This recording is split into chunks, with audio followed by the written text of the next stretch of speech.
Hey guys, what's up? IrishEmerald here, and welcome back to the PBA. This is our week 10.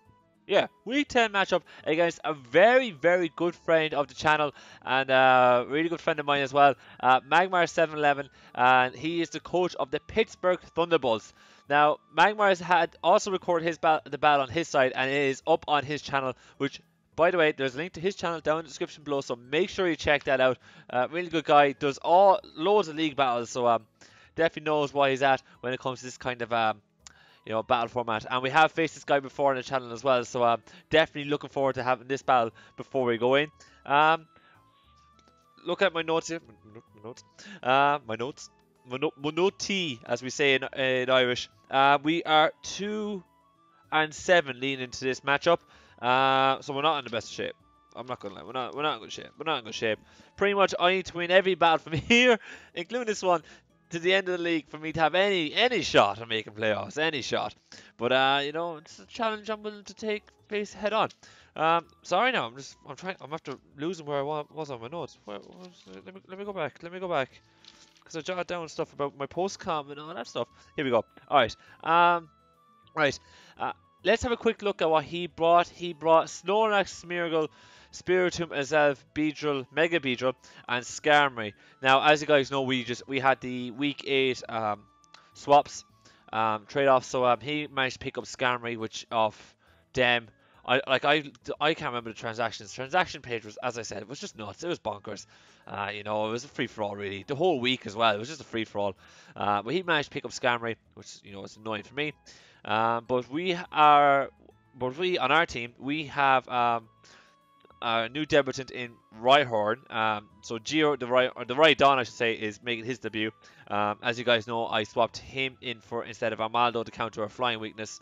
So he's making his debut along with his team. I'm also bringing Lopunny, Excadrill, Manectric, Gyarados, and Latios.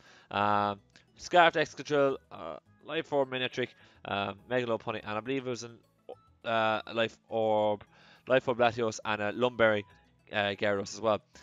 So without further ado, let's dive into this battle and just talk. And I'll talk through what happened. I thought leading into this that he was going to lead with Smeargle. Now, I've seen Magmar use Smeargle the whole time. He used Smeargle to set up webs. He's like Spore, all that kind of nonsense. So I figured I need to bring out my Lopunny so as to just to stop Smeargle, just to stop him. But he brings out Skarmory anyway. It's nice side. Look, let's get our Mega Evolution off. Let's get our speed up, and and stop rocks from hurting us later on. So I immediately just Mega Evolve Fake Out. As I regretfully find out that this Skarmory is fully physically defensive with the good old-fashioned Rocky Helmet to completely and utterly wear me out. So, realising that, I decide I better switch, and I go out into my Manectric to put a bit of pressure on this guy's Skarmory. Skarmory goes for a Stealth Rocks, putting him up on my side of the field, which is annoying, but we both have rocks now. That's just the way it is. I decided I'm going to go for the Volt Switch here because he's more likely going to switch. As he does, goes out into Snorlax, that big belly on him to absorb those special attacks. So yeah, my Volt Switch connects. I'm getting the hell out of here. Do not, don't really want to deal with the Snorlax. And I decide that our debutant, Geo, is going to make the field. So Geo the Rhydon is now on the field. And he's looking beastly. I decided I'm going to go for my rocks here, because I'm pretty sure I can force the Skarmory at some point to defog. So my rocks go up on his side of the field as he goes for Power Up Punch. Now my set on this Rhydon is pretty interesting because I figured I would have to 1v1 this Snorlax at some point, and I brought Power Up Punch. And my Power Up Punch does more than his Power Up Punch, so he's in a bit of a bind here. Because if he gets to the stage he wants to 1v1 me here, I'm going to win this, and I'm going to win it pretty quickly. Despite him being at +2. So he withdraws, and I go for the Rock Slide because Rock Slide has a chance to kill at this point against the Snorlax. So I said, screw it, why not? Let's go for it.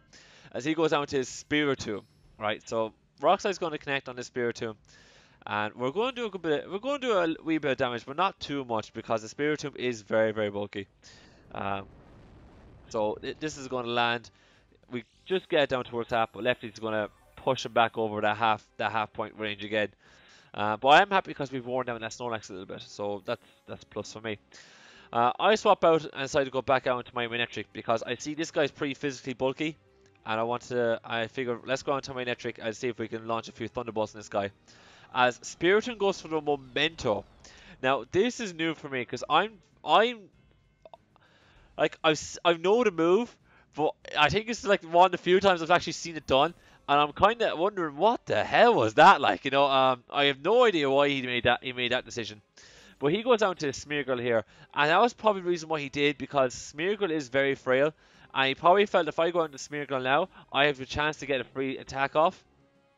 So anyways, I decide I'm going to go straight up for the hard switch, where realistically I should have just full switched, because I'm going to outspeed this Smeargle now and get it, and I would have gotten some damage off, as he goes for the Quiver Dance. Now, I'm a little bit worried at this point, but not too scared, because I know Smeargle doesn't have the best of bulk, so I'm pretty safe enough here. But he then goes for King's Shield as I go for Power Up Punch, and that really kind of sets me back a little bit, because my attack is really low now, and I don't really do as much as I would have hoped against the Smeargle. But I'm slowly starting to scout out as I go back out into my Manectric and to kind of play around it, even though it wasn't the best of moves though, because he gets no chance to QD in front of me.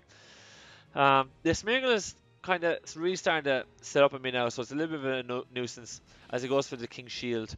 At this point, I'm starting to think this guy is not Sticky Web, so my fears of it aren't as bad as they used to be.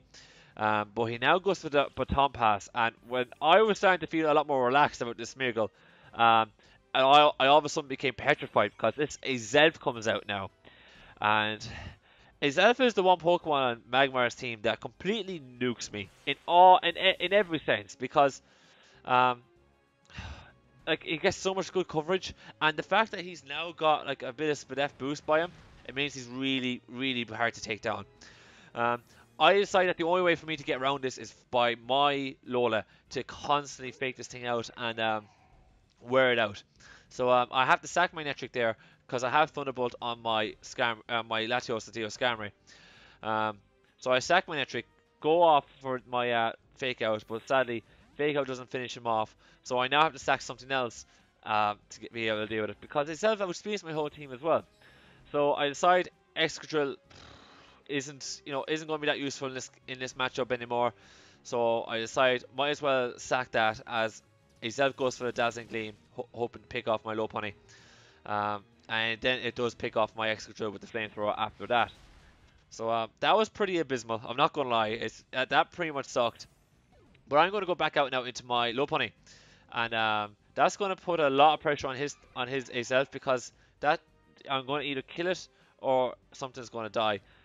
He decides to withdraw the Azelf for later, in the hopes that he can get defog off from his Skarmory. I was assuming at this point. And as well, this Skarmory is going to slowly wear down my my Lopunny as well, because he's got the Rocky Helmet. It's really starting to take me off. At this point, we kind of go. We kind of slow the pace of the battle slows down a bit, because I go out into my Latios as he goes. Oh, what does he go for again? Oh, I can't remember if it was Toxic or something. But he does go for Toxic and he misses. But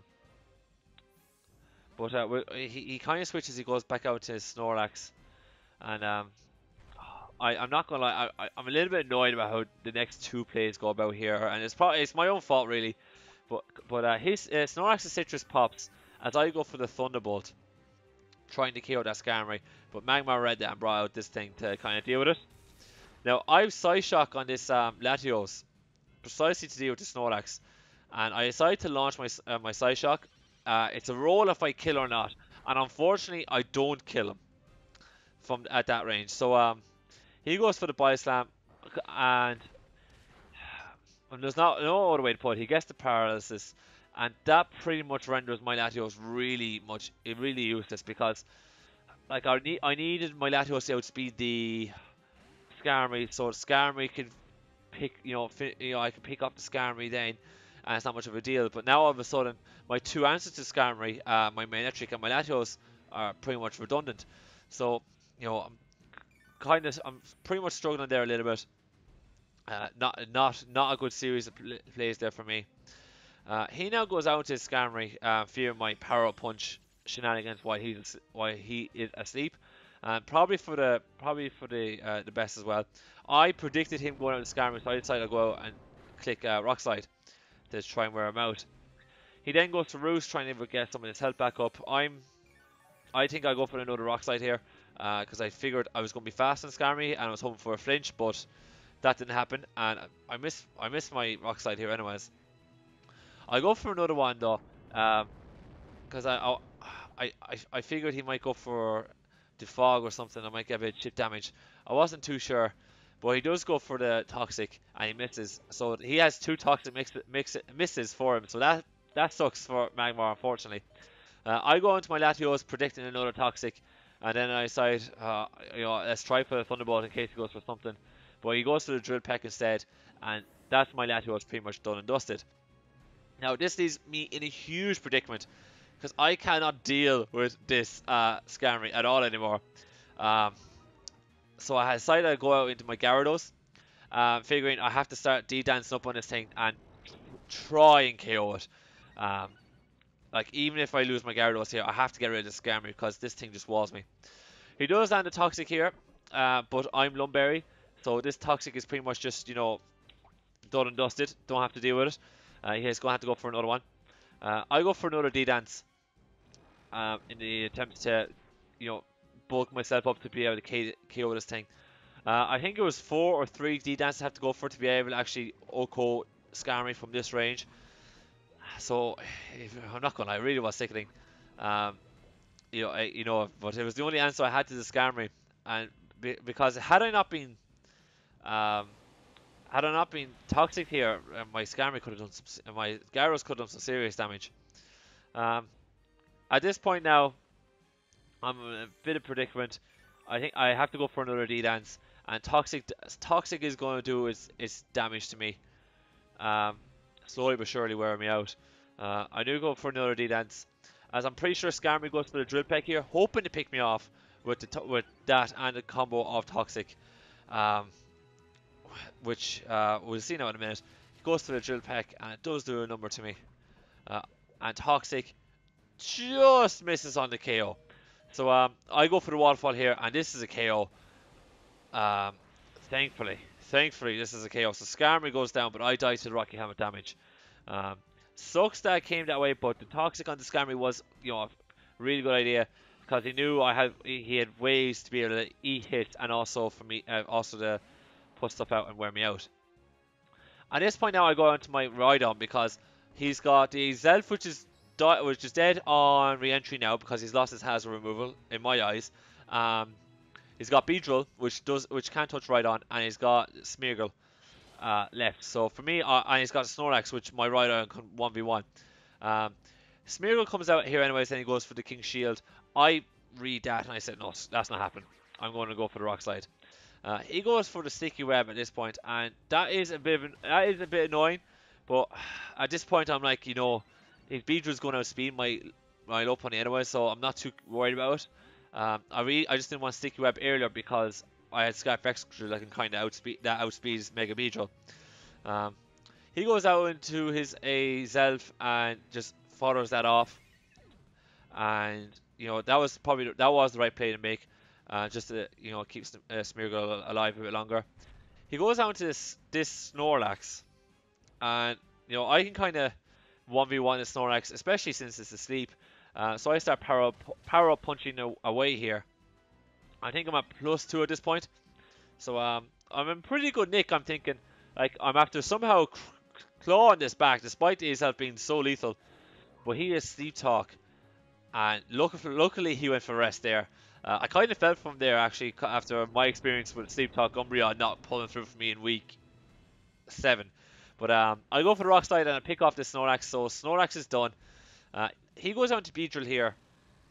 And for me, this is where I make my big mistake. From here, I should have switched out into Lopunny, because I know for a fact this Beedrill is going to protect. I know it's going to happen, right?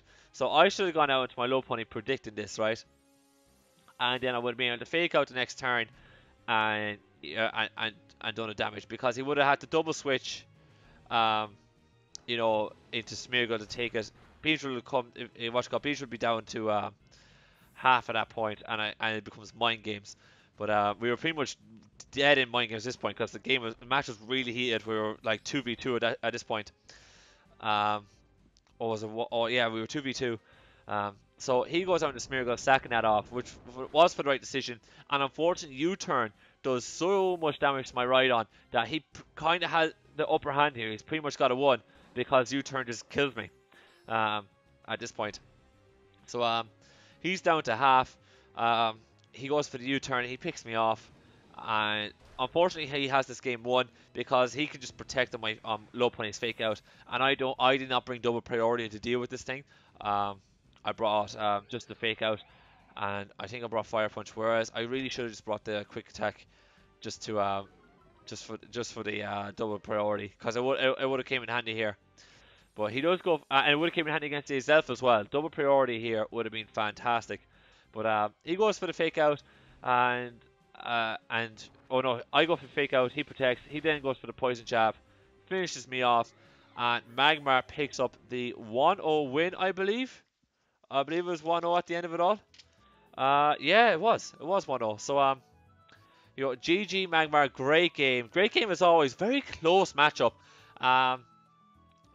You know, there was a wee bit of hacks, you know, with the toxic. Had you landed one that was toxic on right on, it could have been 3-0, and you know, as well, and that itself was just frightening. But definitely really fun, great matchup, and really enjoyable. That leaves us with the record of 2-8, right? So we're in a bad spot here. You know, I'm not gonna like making playoffs at this point. Very unlikely, but you know, we're still going to give it our all. I want to kind of, you know, win as much matches as I can and make our record a little bit more respectable by the end of the season. So by no means, you know, going to just throw in the towel at this point. Really just want to kind of claw back as much as I can. That's where I was at this point in the season. But definitely a great game by Magmar. If you want to check out his site about, please check out his channel, and you'll find it very easily, and all that kind of fun stuff. And hopefully good luck to Magmar in the rest of the season. With that being said, I'm going to wrap it up. If you guys liked today's episode, please click the like button down below. If you have any comments on today's video, please let me know in the comment section down below. And if you want to see more PBA battles or Pokemon content coming your way on this channel, please click that subscribe button down below for me as well, you guys.